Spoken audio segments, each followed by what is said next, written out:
Well, this is a part 2 of our fish finder install.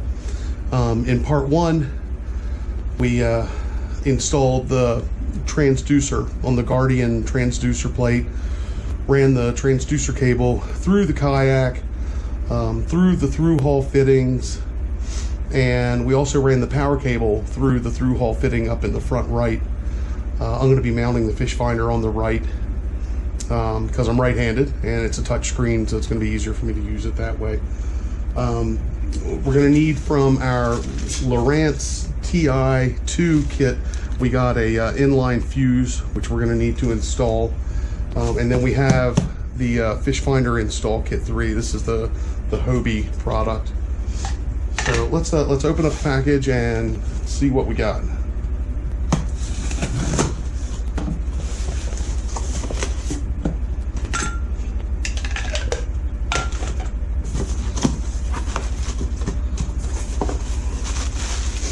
All right, bubble wrap. It's like they know that we want this. All right, here is the Lowrance Ready Hobie Fish Finder Installation Kit instructions. We have more bubble wrap.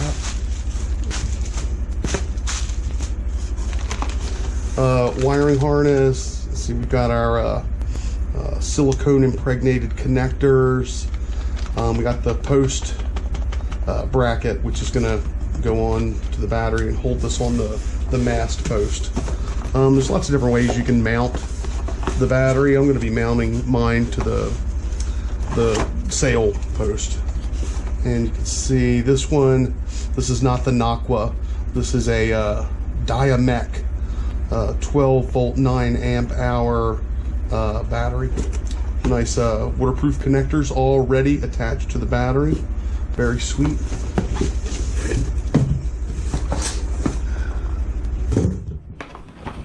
And this should be the charger.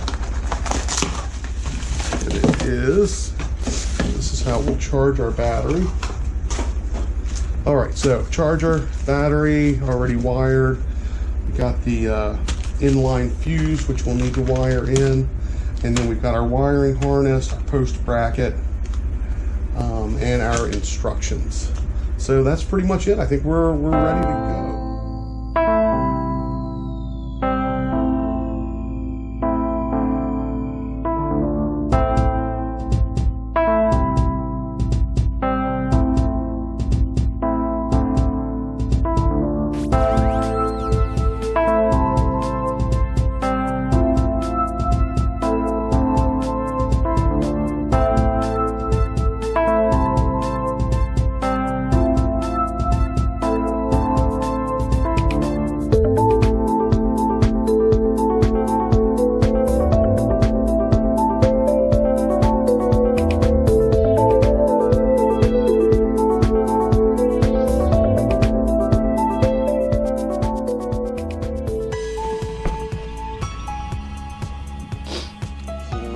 Once you get the wires done, they're kind of in a weird position, so I'm just going to zip tie them.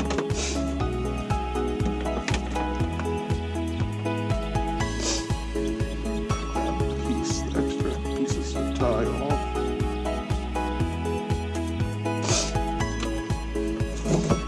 And Lowrance actually gives you a 3 amp fuse. Put your fuse in.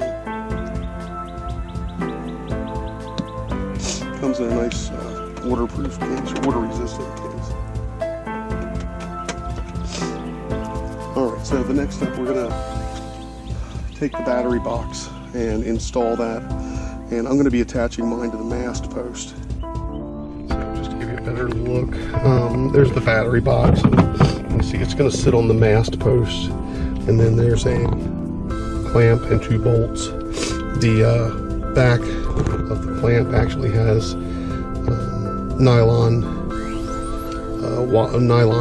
nuts on the back, so that it'll hold it onto the mast post.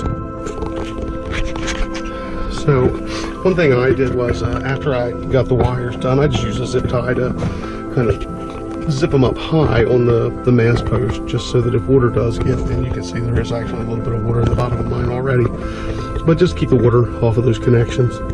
As far as the rest of the transducer cable, I just do a zip tie on it, and I'll see if it slides around. Maybe at some point I'll lock it to the post as well, but I don't expect that to be a problem.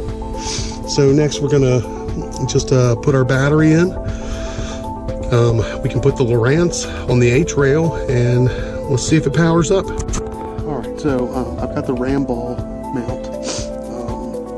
Now I bought this. It said it was for the the Elite TI, but the Lowrance that I got is actually an Elite TI2, and it kind of worked, but it kind of didn't. On the back edge here, there's a little hump that I think fit perfectly for the TIs, but for the TI2 it didn't work properly, so I had to take a file and kind of file the back edge of this little flange down. So now you can see with the TI2 goes right on.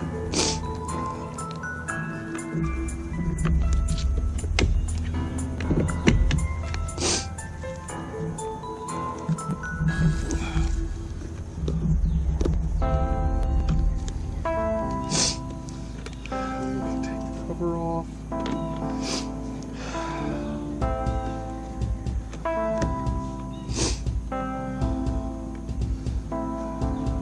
That's probably a good way to have it.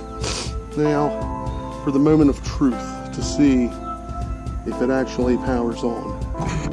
Alright, well, we've connected the transducer, ran the wires through the hull, connected the power, put the inline fuse in, installed the battery on the mast post.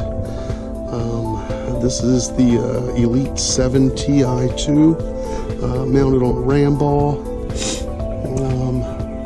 Now is where we find out if I did the wiring correctly.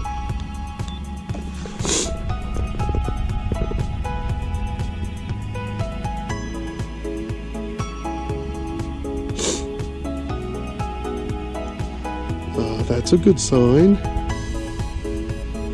Looks like the head unit is booting. Now, I haven't put the Lowrance card in or anything like that.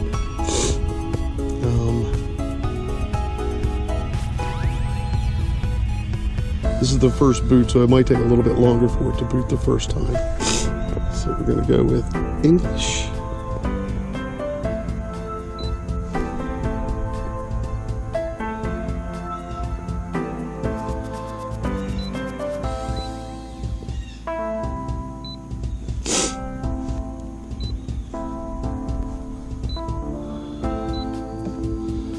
Accept.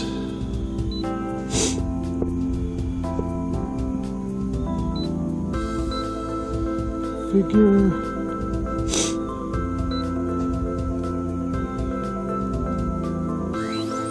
Thanks. Regular fishing.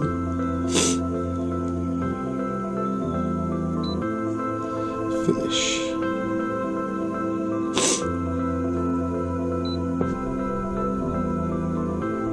Haha, GPS is working. There's where I am.